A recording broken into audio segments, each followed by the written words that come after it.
Olá, estamos começando mais um programa Saúde em Foco e hoje nós vamos falar um pouquinho sobre o câncer de mama e a campanha mundial do Outubro Rosa, que ocorre desde 1990 como uma iniciativa nos Estados Unidos e desde 2002 no Brasil.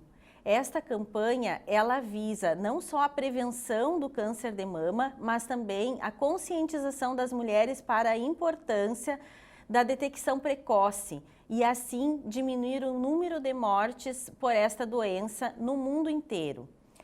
E hoje nós então vamos falar um pouquinho sobre toda essa temática com três convidadas muito especiais. Nós temos então a Lígia é enfermeira no Hospital Universitário de Santa Maria, é enfermeira obstetra, né? E também nossa aluna do mestrado profissional em saúde materno-infantil. Seja bem-vinda, Lígia. Também contamos com a participação da enfermeira obstetra Bibiana Antunes, nossa colega, que foi colega aqui na UFN, né? E hoje, então, fazendo doutorado e atua nesta área da saúde da mulher. E contamos também, né, com a participação da mãe da Bibiana, a Juliana. Sejam bem-vindas. A Juliana, então, vai contar um pouquinho da sua história, né, e do quanto nós podemos contribuir no cuidado e na prevenção do câncer de mama. Então, estamos encerrando o mês de outubro, né, colegas? E a gente tem uma estimativa do INCA de que em 2020 nós teremos mais 66 mil casos novos de câncer de mama no Brasil.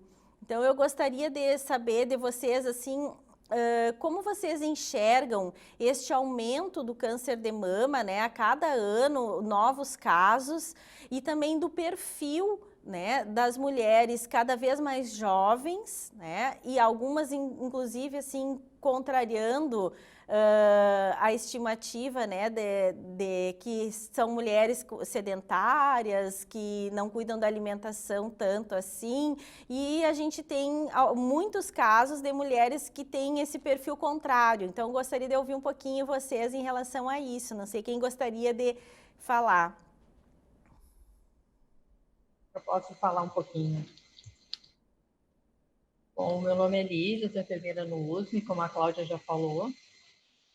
A gente recebe lá também vários casos, né, muitos avançados, infelizmente, pelo tabu de procurar um tratamento precoce, uma detecção precoce.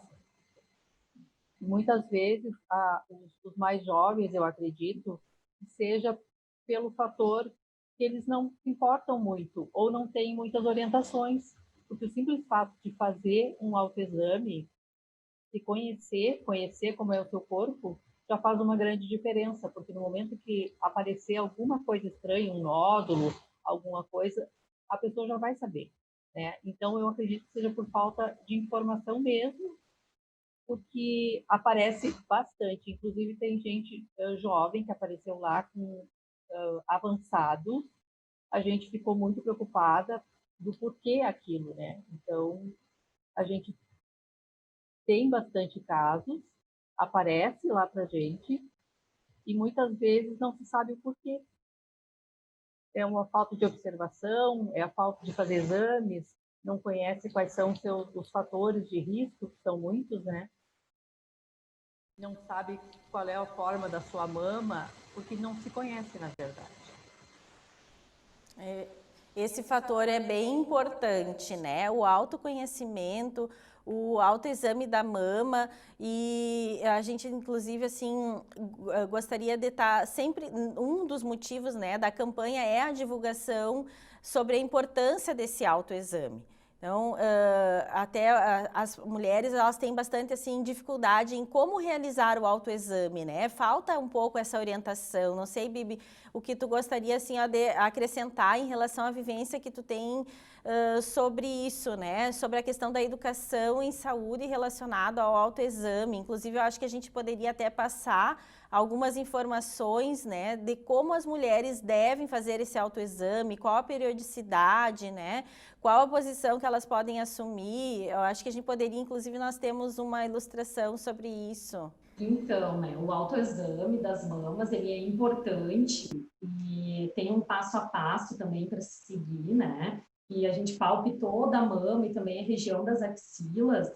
E a importância dele é não só descobrir algum nódulo ou alguma alteração, é conhecer a sua mama, né, para ter uma noção como é que é o aspecto da pele dela, né, como é que é a densidade da mama, para que se um dia descobrir algum nódulo, alguma alteração na pele, algum líquido que esteja saindo de modo que não é o normal, né, se reconheça e procure uma equipe de saúde.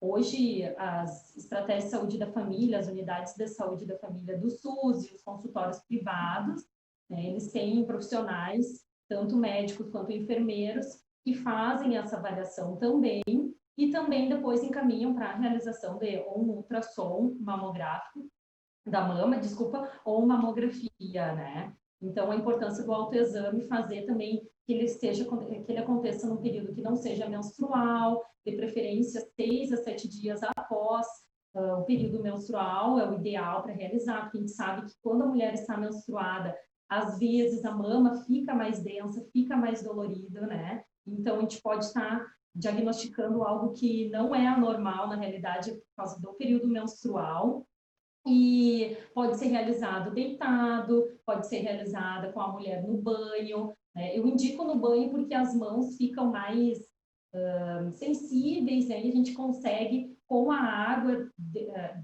fazer um autoexame mais palpável, consegue palpar melhor a mama, né?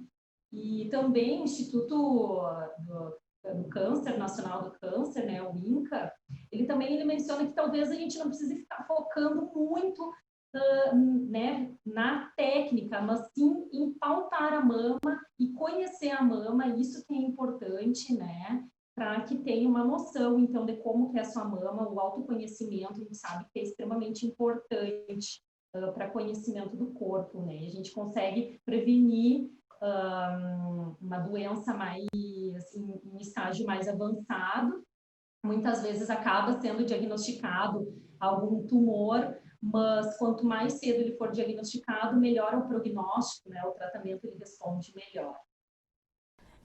Eu gostaria de ouvir um pouquinho a Juliana. Como que tu descobriste que tu estava com câncer de mama, Juliana? Foi através do autoexame ou foi de outra forma? Bom dia. Bom dia. Eu tive, não foi no autoexame, porque era muito pequenininho, sabe? Que nem a própria médica, na hora que eu fiz o exame, ela detectou. Foi através da mamografia, porque eu anualmente sempre fiz os meus preventivos. Então, como que a gente diz? Eu peguei pela perninha, sabe? De um ano para outro, apareceu. Aí eu já fui encaminhada para o mastologista e já fiz a cirurgia em seguida, só que já tinha passado da axila, tinha um linfonódulo afetado. Até por esse motivo, mais eu fiz os químios e fiz radioterapia. Mas, graças a Deus, eu sempre tive uma imunidade muito boa, o meu tratamento foi ótimo, muito bem assistida por toda a equipe de saúde. E também tive muito apoio da família, dos meus amigos. Então, no início, aquele baque da notícias que tu está com exame, que está com câncer, desmorona, mas depois a gente tem que se acalmar e, graças a Deus, eu sempre fui uma pessoa de muita fé, sempre me apeguei muito a meus Deus, e então eu passei numa boa isso aí. E os preventivos, então, eu acho que as mulheres têm que fazer os preventivos, têm que fazer os autoexames, porque eu realmente, graças a Deus, graças ao preventivo, a mamografia que foi detectada, porque senão, apalpando, não detectei. E o meu tratamento em si foi ótimo, sabe? Eu, graças a Deus, durante a quimioterapia, eu nunca tive sintoma nenhum, sabe?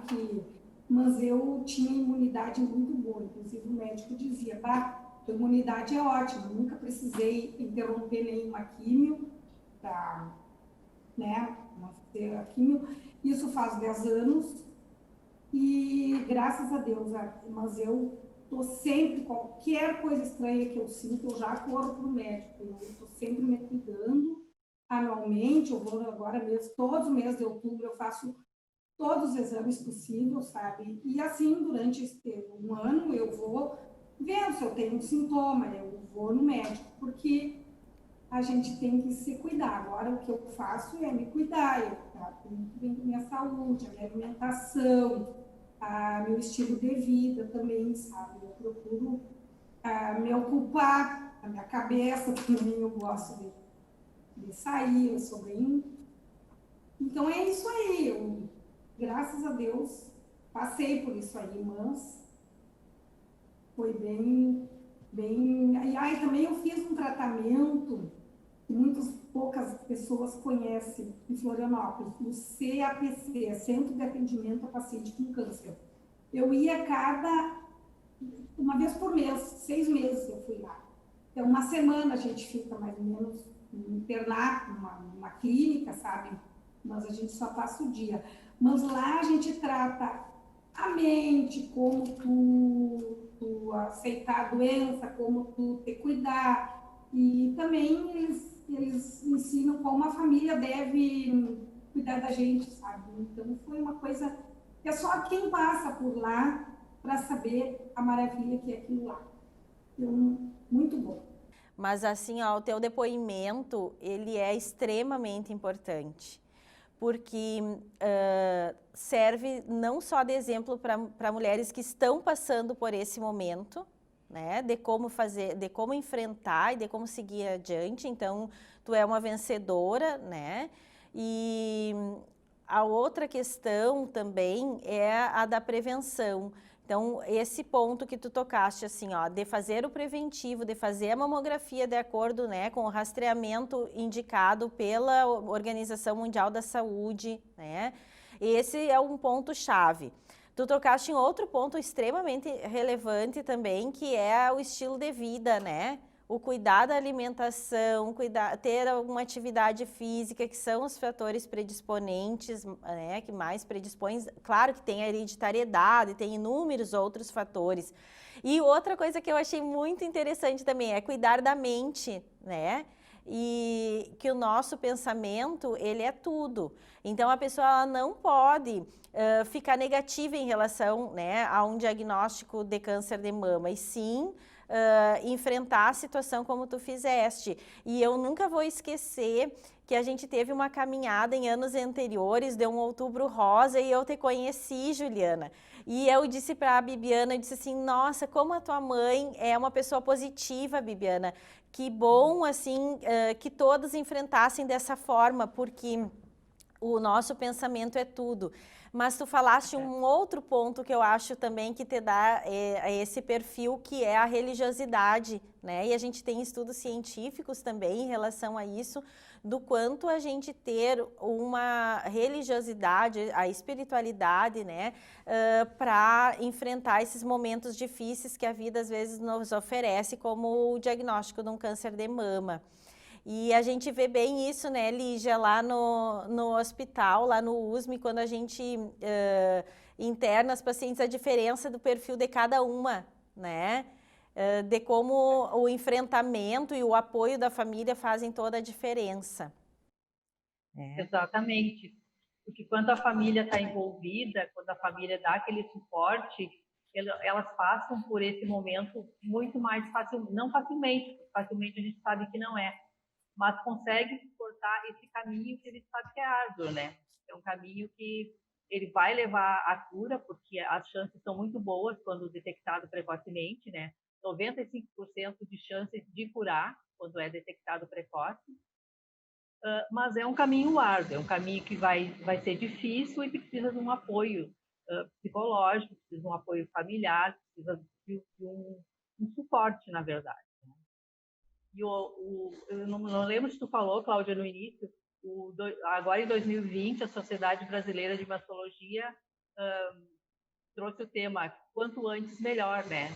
Porque já para chamar para o diagnóstico precoce, para poder passar por isso, ter mais chances de cura e não ser tão agressivo como eles acabam sendo.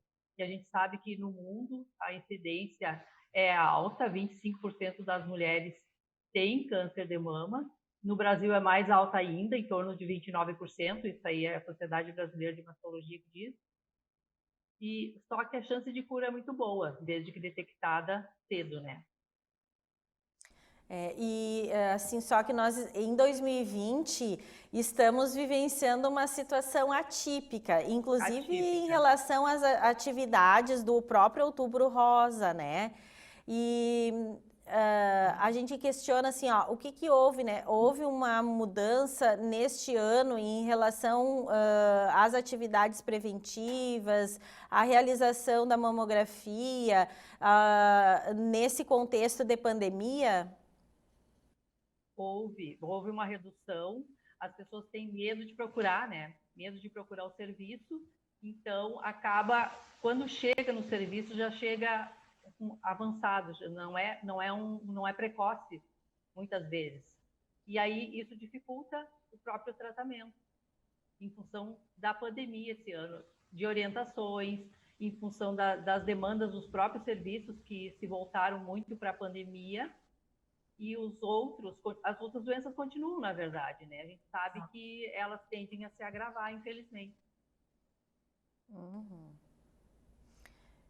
Não sei se a Bibiana gostaria de complementar dentro da vivência, né, dela. Sim, sim. Então, eu acredito também que as pessoas acabaram nesse ano esquecendo um pouco desse autocuidado, né? Focaram muito no problema pandêmico da nossa situação atual e acabaram muitas vezes esquecendo do autocuidado, do autoexame das mamas, né? Dessa importância do autoexame das mamas também. A importância de procurar um profissional da saúde para fazer um preventivo, não só das mamas, mas também um preventivo realizando um Papa Nicolau, né? A gente sabe que tem outros cânceres que também são agravantes na saúde da mulher, como câncer de ovário, câncer de útero, né? E então acabaram que as pessoas, as mulheres, procuraram menos os serviços de saúde. Mas a gente sabe que no SUS é ofertado as mamografias gratuitamente, ultrassom também de mamas, né? E os serviços privados, eles fazem promoções no Outubro Rosa para as mulheres procurarem também esses serviços, né? E realizar um diagnóstico precoce. Falando também, complementando o que a minha mãe falou sobre a vivência dela, eu acredito que, além do preventivo, do autoexame das mamas, da procura aos profissionais de saúde, né, e a realização de exames, conforme a idade, que a gente sabe que a mamografia não é qualquer idade, né, que é preconizado dos 50 aos 69 anos, pelo INCA, né, mas as mulheres mais jovens podem estar realizando ultrassom das mamas, né? Principalmente aquelas que têm algum histórico, algum outro fator de risco.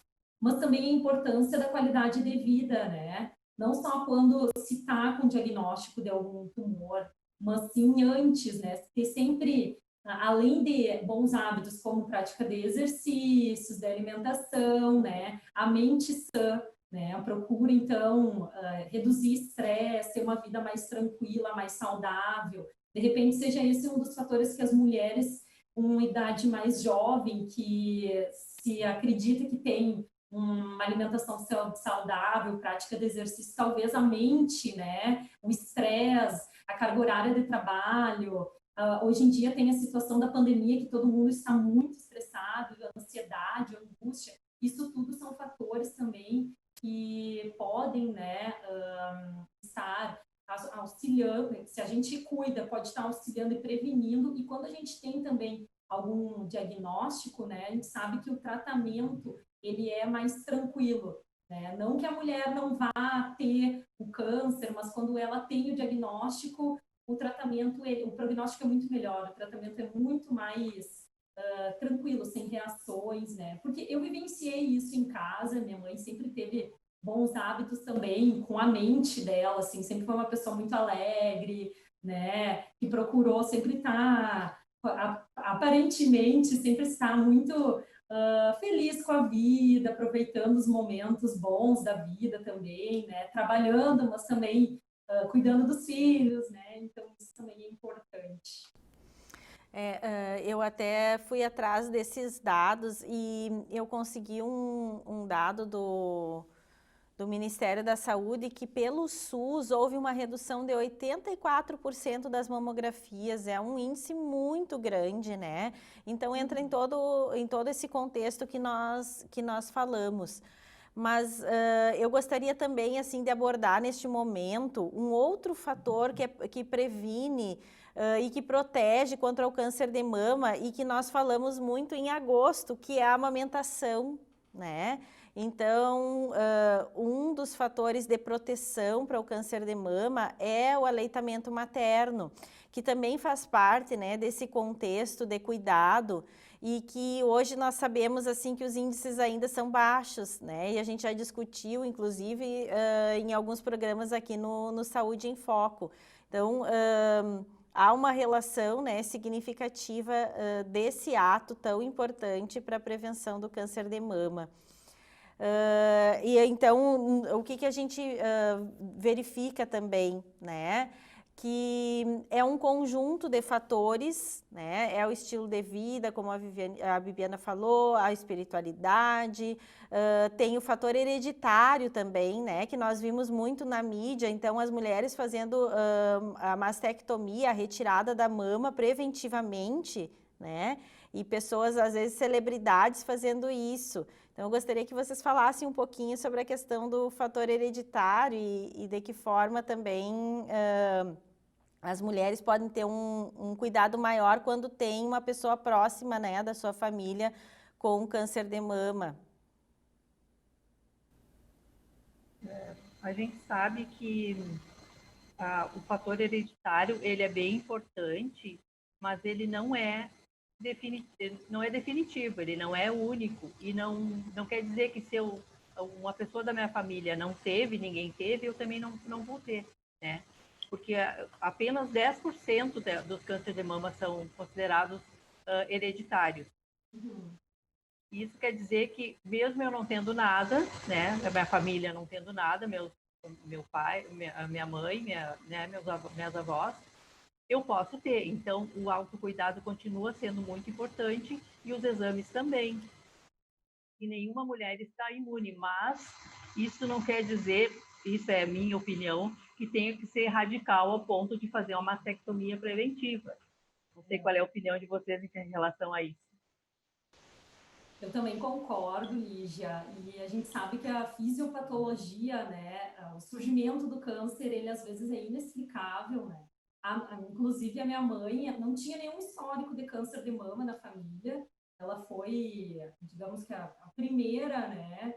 E muitas vezes a gente não sabe muito bem qual foi a causa, né? Só que eu também concordo que não tem por que fazer a mastectomia preventiva, né? Porque não é, como é que tu disse, não é uma regra geral que se a tua família teve câncer de mama, as chances de ter câncer de mama, claro que são mais elevadas, mas talvez tu não tenha, né? E tem outros fatores, como a amamentação, que a gente sabe que já é comprovada, se a mulher amamenta, né, principalmente até o 6º mês de vida da criança, isso também auxilia na prevenção. Outros fatores também, como a idade avançada para ter um filho, né, entre outros fatores, estão relacionados à prevenção. Mas às vezes tem aqueles casos que as mulheres até elas ficam se perguntando por que eu tive câncer de mama, né? Se eu amamentei, tive filho antes dos 35 anos, tenho bons hábitos. Então é isso que realmente o câncer ainda, a gente sabe que ele ainda tem que ser muito estudado, né? Hoje em dia a gente já tem muitos avanços nos estudos, no tratamento, no diagnóstico precoce, mas tem muitas lacunas ainda que ficam as dúvidas, né? É verdade. Sim, a prevenção é a chave de tudo, né? Mas, assim, a gente teria muitos tópicos, né, para falar em relação a essa temática, mas infelizmente a gente já está chegando no finalzinho do programa, então eu gostaria que cada uma de vocês dissesse uma palavra, né, ou uma frase, assim, que simplificasse o Outubro Rosa. Vou falar então. Eu acho que Outubro Rosa significa amor próprio. O Outubro Rosa, eu acho que significa, para mim também, além do amor próprio, o amor aos outros, o cuidado com os outros, que a gente, como profissional de saúde, às vezes uma simples palavra, uma simples pergunta, frase, pode despertar no outro esse autocuidado. Juliana. Eu acho que Outubro Rosa significa uma alerta, como é que eu vou dizer? Um amor próprio mesmo e um alerta para as mulheres, porque às vezes elas passam despercebidas, muita gente não sabe como procurar uma ajuda, sabe? Então, o Outubro Rosa, ele dá muitas coisas, assim, indica muitas coisas boas para as mulheres. Tá certo. Então, encerramos este momento assim. Eu agradeço muito a participação de vocês, né? E nós finalizamos, então, este momento com uma temática tão importante.